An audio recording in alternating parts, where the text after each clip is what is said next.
త్వరగా చెప్పి వెళ్ళిపోండి. గగన్ శరత్చంద్ర గారితో ఛాలెంజ్ చేసిన విషయం చెప్పే ఉంటాడు. అవును, చెప్పాడు. మేము రేపు ఆ ఇంటికొచ్చి భూమిని తెచ్చుకోవాలనుకుంటున్నాం. అయితే ఏంటంటే ఇప్పుడు శారదా, శరత్చంద్ర గారి కోపం గురించి తెలిసి కూడా అలా అంటావేంటి? గగన్ అక్కడికి వస్తే ఆయన చంపేస్తానని శపథం చేశాడు.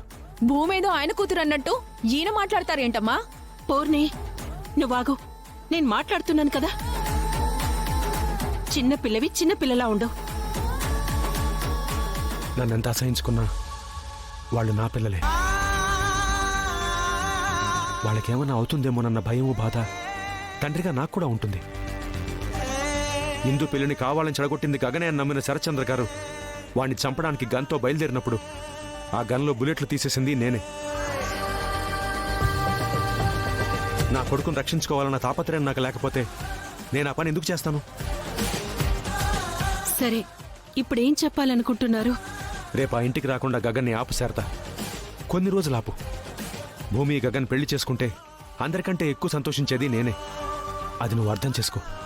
వాడిని ఆపుదామని భూమి కూడా చాలా ప్రయత్నించింది. కానీ వాడు భూమి మాట కూడా వింటలేదు. భూమి మాట వినడం లేదా?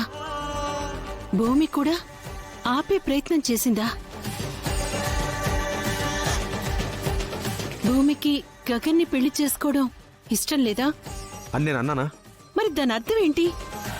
శారదా, ఆడపిల్ల మనసు అర్థం చేసుకోవడం చాలా కష్టం. భూమి వాళ్ళ అమ్మా నాన్నల్ని వెతుక్కుంటూ వచ్చింది. ఏమో వాళ్ళ అమ్మా నాన్నలు కలిశాక వాళ్ళ సమక్షంలో పెళ్లి చేసుకోవాలని చూస్తోందేమో. అయితే భూమికి గగన్ని పెళ్లి చేసుకోవడం ఇష్టమే కదా? ఇష్టం లేకపోతే ఇష్టం లేదని వాడి మొహం మీదే చెప్పేసేది కదా.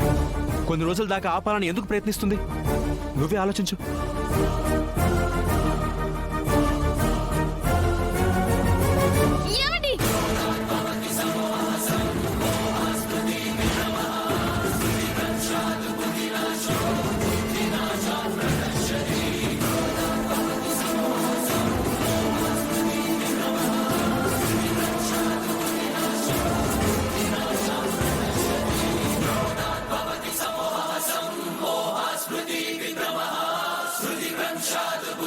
మీరా, నువ్వెందుకు వచ్చావు ఇక్కడికి?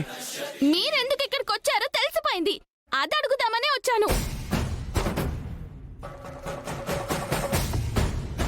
అమ్మా మహాతల్లి, నీకు నీ కొడుక్కి సెత్తు కొట్టి నమస్కారాలు.